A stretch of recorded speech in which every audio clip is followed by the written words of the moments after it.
आणि मूळ तर कल्पना अशी आहे की मला जे वर्षभर मिळालं तर तुझ्या चरणी अर्पण करतो, ते सामाजिक कामासाठी खर्च व्हावं. दानपेटी ही ती व्याख्या आहे. त्या काळात काही ट्रस्ट बीस नव्हते ना, आणि आपापल्या सामाजिक संस्था कोणी काढत नव्हतं. तर मला जे सामाजिक काम करायचं आहे ते मी तुझ्या चरणी अर्पण करतो. पण तरीही आपण सामान्य माणसं असल्यामुळे हे सर्वसामान्य मनाला अपील होणारं जे आहे ते करावंच लागतं. प्रत्येक वेळेला त्या आध्यात्मिक लेवलला जाऊन चालत नाही. मी प्रभू रामाने आणि श्रीकृष्णाने अवतार घेतला, पण मानवी जीवनच ते जगले. त्यामुळे आमच्या अंबाबाईच्या मंदिराला सोन्याचा कळस असला पाहिजे. खूप दिवस लोकांची इच्छा होती, ती पूर्ण झाली आणि आश्चर्यकारकरित्या एका रात्रीत ते सगळं काम पूर्ण झालं. त्यामुळे देणारा करणारा सगळ्यांचं मी खूप महालक्ष्मीचा अंबाबाईचा भक्त म्हणून खूप आभार मानतो. अंबाबाई संवर्धनाचं काम, मंदिर विकास आराखड्याचं काम देखील जोरदारपणे सुरू आहे. 20 तारखेला अमित शाह साहेब देखील येणार आहेत. कशा पद्धतीचं स्वरूप असेल? अमितभाईंची अंबाबाईवर प्रचंड श्रद्धा, म्हणजे त्या श्रद्धेचं वर्णनच होऊ शकत नाही. आणि म्हणजे सासूरवाडी आहे हा योगायोग आहे, पण त्यांची इनऑल अंबाबाईवर श्रद्धा आहे. आणि त्यामुळे केंद्रातून आपल्याला 1500 कोटी रुपये मिळाले, ज्यातले 900 कोटी भूमी अधिग्रहणाला जातील, पण 600 कोटी सुशोभीकरणाला, विकासाला जातील. तर त्यातला 300 कोटीचा बहुतेक कामं सुरू झाली, ज्याच्या पायाभरणीला यावं असं त्यांची इच्छा होती. पण महाराष्ट्रात सारख्या आचारसंहिता, त्यामुळे ते राहिलं. आणि त्यांचं म्हणणं होतं की काम थांबवू नका, कामं सुरू झाली. मग आता ते येतात, त्याच्यामध्ये लगेच पायाभरणी आहे का नाही याचं, कारण भूमी अधिग्रहणाला 6-7 महिने लागणार आहेत. त्याला मग आपण धन्यवाद अमित भाई, तुम्ही 1500 कोटी रुपये आम्हाला अंबाबाईच्या मंदिराच्या सुशोभीकरणाला दिले, तर त्यासाठी धन्यवाद अमित भाई. अशी एक सभा आपण करतो. सगळ्यात महत्त्वाचं त्यांना दर्शन घ्यायचं आहे, त्यांना चाललेल्या कामाची पाहणी करायची. काही आपण कॉन्क्रीट मांडलं अंबाबाई मंदिराच्या दृष्टीने तर ते नवीन घोषणा पण करतील, इतकं त्यांच्या मनामध्ये अंबाबाईबद्दलची श्रद्धा आहे. आज तर रोहित पवार आहे ते अन्नत्याग आंदोलन करतायत. कर्जमाफीच्या कसं आहे की आता विरोधकांना एकटेच 5-25 लोक बरोबर बसत नाही. असे काही मी त्याला इव्हेंट म्हणून त्यांच्या भावनांचा अपमान करणार नाही, पण असे काही कार्यक्रम करण्याला पर्यायच नाही. त्यामुळे कर्जमाफी ज्यांना मिळणार आहे आणि वेळेवर कर्ज भरणाऱ्यांना जे प्रोत्साहन अनुदान मिळणार आहे ते खुश आहेत, त्यांचं काही म्हणणंच नाही आहे. पण त्यांचं म्हणणं असेल तर हजारो लाखोच्या संख्येने लोक रस्त्यावर उतरले पाहिजे. पण अतिशय क्लिअर कर्जमाफी आहे की जी 2 लाखापर्यंत कर्ज असणाऱ्या सगळ्यांना मिळणार आहे आणि प्रोत्साहन अनुदान 50,000 मिळणार आहे. आता याच्यात डिटेलिंग जे असतं, असं करून चालतं का की चला रांगा लावा आणि देत सुटा. आणि त्यामुळे रोहित पवारांना सध्या रोज एक इश्यू, त्यानिमित्ताने रस्त्यावर येणं, प्रेस पब्लिसिटी हाच एक उद्योग उरलेला आहे. खरं तर विधान परिषद निवडणुकीतील नाशिकमध्ये महायुतीमध्ये जी काही बंडखोरी झाली होती ती काहीतरी शिष्टाई झालेली आहे. जळगावमध्ये अजून काही प्रमाणात ती पण संपेल. प्रत्येकाचं आपापलं काही म्हणणं असतं, ते म्हणणं वेळेत ऐकून घेतलं गेलं तर प्रश्न संपतात. कधी म्हणणं असताना जरा जास्तच म्हणणं मांडतो, जास्तच आडमोठी भूमिका घेतो, त्यातूनही प्रश्न ताणला जातो. पण नाशिकचं संपलंय, जळगाव ते संपेल. दोन्ही काँग्रेस आणि राष्ट्रवादीच्या एकत्रीकरणाबाबत काही विलिनीकरणाची चर्चा सुरू झाली आहे. काँग्रेसने तशा पद्धतीने महाराष्ट्राच्या राजकारणामध्ये सध्या मोठा काही विषय उरला नसल्यामुळे रोज तुम्हाला इलेक्ट्रॉनिकमध्ये आणि प्रिंटमध्ये बातम्या चालवायला काहीतरी एक असा एक इश्यू लागतो. तर तो कधी 2 राष्ट्रवादी एकत्र येणार का, मग शरद पवारांची राष्ट्रवादी आणि काँग्रेस एकत्र येणार का, अशा नवनवीन कल्पना या. मलाही मान्य आहे की काहीतरी चर्चा असते म्हणून तुम्ही बातम्या देता, पण त्या चर्चांमध्ये काही तथ्य नसतं. कारण काँग्रेस ही बुडती नाव आहे.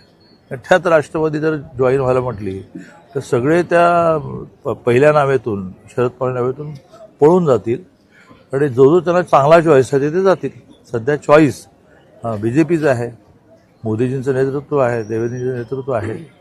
आणि त्यामुळे आगामी 20-25 वर्ष ग्रामपंचायत ते लोकसभा फार काही प्रॉब्लेम दिसत नाही लोकांना. मग लोक विकासाची कामं त्यांची करून घेण्यासाठी, त्यांचं नेतृत्व प्रस्थापित करण्यासाठी काँग्रेस प्रेफर करतील की बीजेपी प्रेफर करतील? विधान परिषदेमधील महाविकास आघाडीमध्ये विशेषतः काँग्रेसचे जे काही उमेदवार आहेत ते लढायला तयार नाहीत अशा पद्धतीचं चित्र दिसतंय. हायकमांडने यावर नाराजी देखील व्यक्त केली. आधीच्या प्रश्नाला उत्तर देताना तेच म्हटलं की काँग्रेस ही बुडती नाव आहे. त्यामुळे जो तो नाव बुडण्यापूर्वी पळतो आहे. अमरावतीचे कॅन्डिडेट ॲडमिटच झाले आहेत. मग नागपूरचे कॅन्डिडेट पण मला वाटते काहीतरी लोकांना भेटेनासे झाले आहेत. भंडाराचे तर गायबच झालेले आहेत. आणि त्यामुळे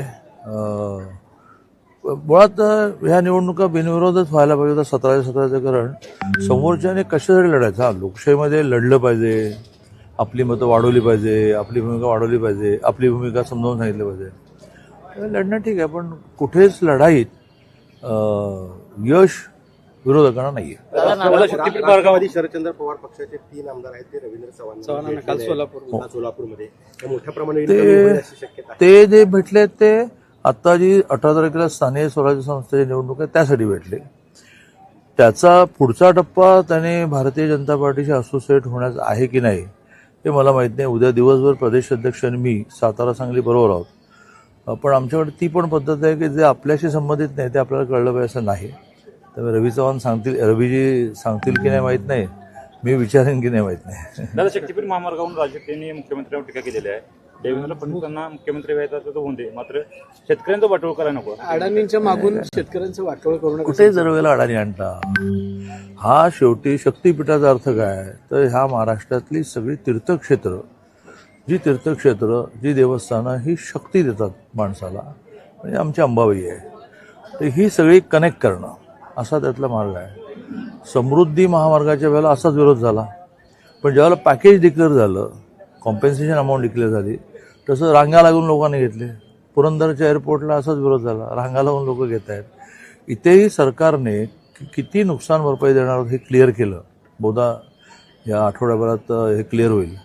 तर लोक स्वतःहून जमिनी देतील. मला अडचण वाटत नाही की लोकांना वाटतंच आहे. बघा, आता राजू शेट्टी आणि काँग्रेसवाल्यांनी अशा प्रकारच्या ॲक्विजिशनला विरोध करताना ह्या महाराष्ट्रातली जी धरणं झाली, महाराष्ट्रातले जे रस्ते झाले, महाराष्ट्रातले जे पूल झाले, ते विदाऊट ॲक्विजिशन झाले का?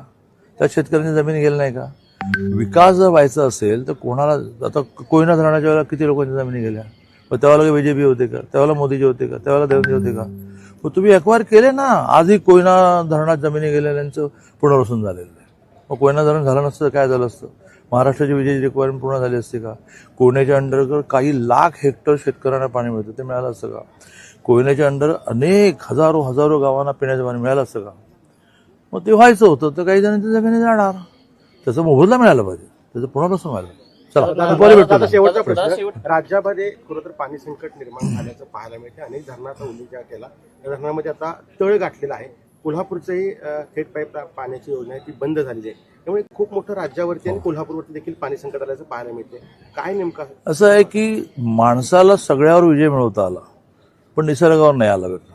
त्यामुळे माणूस रक्त बनवू शकत नाही, माणूस पाणी बनवू शकत नाही, माणूस अवयव पण नाही बनवू शकत. तर दुसऱ्याच्या शरीरातले अवयव तिसऱ्याच्या शरीरात घालतो. तिथे माणसाची आता त्याला त्याच्या पलीकडे परमेश्वर आहे असं म्हणा, निसर्ग आहे असं म्हणा, न कळणारी शक्ती आहे म्हणा, काहीतरी आहे. आणि त्यावेळी पाऊस पडला तर पाणी, पाऊस नाही पडला तर पाण्याचा तुटवडा. तसं यावेळेला जून जुलै कोरडा जाईल असं अनुमान आहे. आणि त्यामुळे आहे ते पाणी किमान पिण्यासाठी शिल्लक ठेवा म्हणून खूप रेशनिंग झालं आहे. ऑगस्टमध्ये अतिवृष्टी असं कळतं, त्याच्यातून आणखीन शेतकऱ्यांचं नुकसान होणार आहे. पण त्या अतिवृष्टीने समजा धरणं भरली तर पाणी मिळेल. अदरवाईज मोठा प्रॉब्लेम पुढच्या वर्षीचा निर्माण झाला आहे की ह्या वर्षी धरणं जर नीट भरली नाही तर पुढच्या वर्षी जानेवारीपासून पाण्याची कपात होईल. त्यामुळे सर्वसामान्य माणसांनी ह्या ज्या सरकार म्हणजे परमेश्वर नाही. मी नेहमी एका वाक्यावर आनंदाने जगतो. मला अनेक जण असं म्हणलं तुम्ही कधी दुःखीच नसा. ते वाक्य आहे की ना इलाज को क्या इलाज, ना इलाज को कुछ इलाज नाही. तर पाऊस पडत नाही, ह्या ना इलाज आला. काय इलाज आहे? नाही मग एक काम करू ना, एक कारखाना काढू. नाही कारखाना काढताय. ओके, संध्याकाळी भेटतो. नाही मला जायचं. ते केव्हाच बदललं, आता नाही होत. जवाहरही बदललं आणि वेगवेगळ्या संस्था काढल्या आणि त्यांचं म्हणणं आहे सहकार क्षेत्रातले काही उद्योग उभा केले, त्याला जी नावं दिलेली आहेत, उदाहरणार्थ जवाहरलाल नेहरू, इंदिरा गांधी ह्यांची नावं काढून टाकण्याचं काम हे भाजप करत आहे. आणि त्याचं आत्ताचं एक उदाहरण म्हणजे जवाहरचं नाव बदलून तो कल्लापन्ना आवाडे भारतीय जनता पार्टी काही करत नाही. कल्लाप्पांना आवाडेने हा कारखाना उभा केला, त्यांचं नाव देण्यामध्ये काय चुकीचं आहे? आणि तो निर्णय त्या समूहाने घेतला आहे, काही भारतीय जनता पार्टीची भूमिका नाही. आणि खूप आधी घेतला आहे. तेव्हापासून प्रकाशांना मागे लागले होते की अमितभाईंनी यावं. की अमितभाईंच्या वेळेत बसत नव्हतं, सारख्या आचारसंहिता चालू होत्या. मग अंबाबाईचं दर्शन घेणं हे एक निमित्त निघालं. निधी जो दिला त्याबद्दल आपण कोल्हापूरच्या नागरिकांनी त्यांचे आभार मानणं हे निमित्त निघालं. मग लगेच प्रकाशांनी रणांगणात उडी घातली की बा तुम्ही आलाच तर मग आमच्याकडे या. आता नामकरण विधी नाही आहे, तो आधीच झाला. आता केवळ त्यांची बँकेची नवीन इमारत झाली, तिचं पण कामकाज केव्हाच सुरू झालं. पण मग त्यांचा हट्ट आहे, त्यामुळे त्या इमारतीचं उद्घाटन म्हणजे काय 6 महिने वर्ष झालं तिथून कामकाज चालतं. पण शेवटी आपल्या सगळ्यांनाच एक निमित्त लागतं की बाबा एक मोठा म्हणून आपल्याला यायचं, तर काय करायचं. तर त्या आता नाव दिलेल्या कल्लाप्पांना आवाडे इचलकरंजी सहकारी बँकेच्या नवीन इमारतीचं उद्घाटन. पण त्यानिमित्ताने एक सभा आहे मोठी, त्यालाही आम्ही मोदीजींना 12 वर्ष पूर्ण झाली, तर त्या 12 वर्ष पूर्ण झाल्याच्या निमित्ताने कसा त्याने देश बदलला, कसं जगामध्ये भारताचं स्थान निर्माण केलं याची वर्णने अगदी माझ्यासारख्या कार्यकर्त्याचे सगळेजण करतो. संध्याकाळी माझी पत्रकार परिषद आहे, तर ती मांडणी करणारी सभा तिथे होईल.